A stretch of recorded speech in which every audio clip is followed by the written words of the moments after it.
Hello everyone, welcome to Matthew Gardens the Globe, and this is our 2-week kiddie pool herbal garden update. Notice everything is thriving, and I'll have to do a little maintenance today and we'll talk about that, but everything is doing real well, the tomatoes especially. So it's been 2 weeks, and with rain I haven't had to refill the kiddie pool, but it's getting close. We got about 3/8 of an inch of water left in the base. So we're going to let this go dry one day, and then we'll refill to 2 inches. Now, mosquitoes have become a problem, and I knew that ahead of time coming in. So what I went and did is went and bought this. This is mosquito dunks, and under the ingredients, it's not going to focus here, I know it. Anyway, you're going to take my word for it. The active ingredient is a biological called BTI, or Bacillus thuringiensis, variety israeliensis. Yes, and that's an active culture. And for your kiddie pool, which is, I don't know, it's 6 or 8 square feet, but you have the bags in there displacing the water. What you're going to want to do is take one of these dunks and cut it up into 4, maybe 5 pieces. And when you do your refill, you're going to throw 1/4 or 1/5 of that into that water and swish it around at that 2-inch level, and that's good. The other thing we're talking about is doing our soil update. As you know, the initial fill line was 1 inch, and now we're down 2 inches. Well, we're getting kind of low here. You know, soil settles and everything, but the plants don't know it. So if you're going to add new soil, what you want to do is, if you have a quality organic fertilizer, this is the time to put it on. And the amount is really up to you. I'm going to go for about 2 tablespoons of this organic crumbled product on the base of the soil, and then I will top layer potting soil on top of it.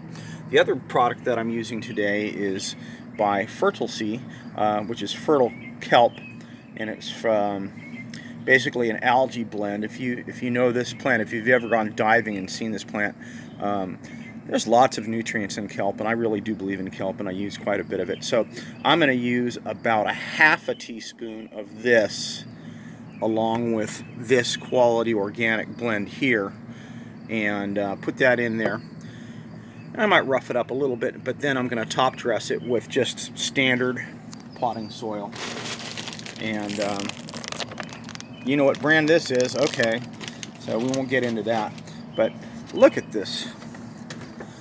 This thing is thriving. It is beautiful, and I think that I might even be harvesting some of this. Some of this stuff is starting to go to flower. This sage is just doing great. The parsley might even be bolting a little bit, so I might cut him down. But the main thing I'm doing this morning is a little tomato maintenance. Now, these are the clones, black cherry, and here comes the flower set. And what you'll notice is below the flower set we have this big sturdy branch here.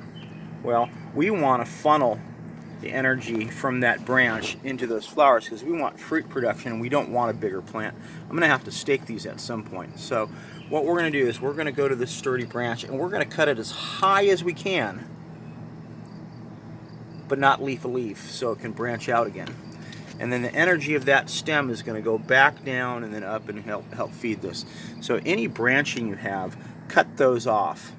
And this is also a very good spot that if you wanted to stake this up with a little pole, like a bamboo pole, there's something to stake to that's not going to hurt the main stem. So ideally, we have another clone here. If you wanted to go on and start a plant again, you would cut this off, the extra branches 1, 2, and then maybe cut this top leaf on the right here in half. Cut that one in half, and then you'd stick that into some rooting medium like a potting soil, and on you got more clones. But I don't need more tomatoes right now, so we're not going to do that.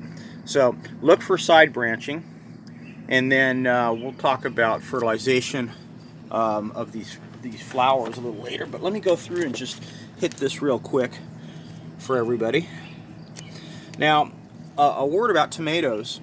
In the soil, you have blights, and especially after rains. And okay, this is a really big branch here. Again, you're going to cut it as high as you can, but not leaf a leaf. Leave me alone. So there's the branch there. So I'm going to cut right below that flower. See that? Boom. And that's a really good clone candidate. Look at that sucker. Oh, God. You're going to leave that big barb there. And then any other branching. And you can clone any size. But we're talking about early blight. Well, we had a tremendous amount of rain. Here's another one here. And I think we got 3 inches in a day. Well, so in the big veggie garden where these clones came from, oh, here come some flowers now. Look at those. We got early blight came on ferociously. And the clones that I made over there are filled with blight. But these plants got over here and they got into this potting soil and away from the soil before the rainstorm, and they are blight free. So your blights are soil borne. They might blow in, but typically they're soil borne, and it's the water splashing in the dirt that spreads that stuff around. So you want to plant your tomatoes in different places every year. And these guys are free. And I don't see any aphids just yet, but we'll talk about pests down the line. So other than some staking, I've done my cutting here and redirect the energy of the plant into the flowers, because I want fruits. I don't want a lot of production here. And I'm going to have to battle these tomatoes to keep them contained anyway. We'll talk about that later. So anyway, so we've talked about the water, we've talked about mosquitoes, we've talked about a little bit of a maintenance and the growth.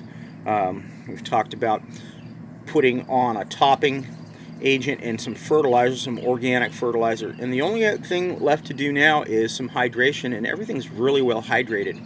And we're not going to do any of the water from the koi pond at all. But again, I don't see any pests at the moment. The kiddie pool herbal garden is cranking, and we'll do another update with the addition of the Walmart shopping bag for the center here, and we'll move these other 4 bags out of the way and put one down in the center, and we'll find something nifty to put in the center. I don't know what we're going to do. Oh, there's a mosquito right now. Yeah, so hopefully those mosquitoes go over and land in the koi pond, and the koi get some little extra nutrition. So that's the update of the Herbal Kiddie Pool Garden, everybody. Matthew Gardens the Globe. Plant it forward. Thanks, guys.